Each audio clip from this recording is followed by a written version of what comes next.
لەگەڵ ئەوەی هەموو حیزبەکان لەگەڵ ئەوەدان هەڵبژاردنەکان لە کاتی خۆی بەڕێوە بچێت، بەڵام تێبینی و ڕای جیاوازیان لەبارەی میکانیزم و چۆنیەتی ئەنجامدانی هەڵبژاردن هەیە.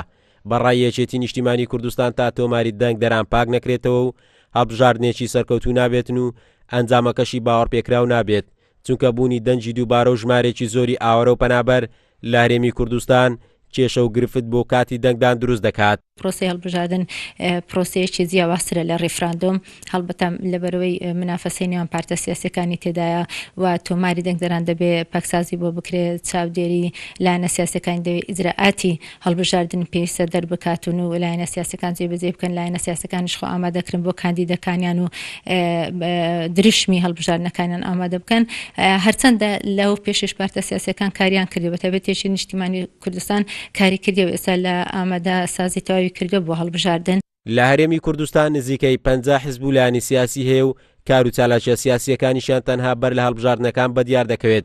بەشێک لەو حیزبانەی کە ئامادەکاری هەڵبژاردنیان کردووە بە باشی دەزانن هەڵبژاردنەکان لە کاتی خۆی بەڕێوە بچێتن و ئەنجامی هەڵبژاردنەکانیش ڕنگدانەوەی دەستا و دەستکردنی دەسەڵات بێت لە هەرێمی کوردستان.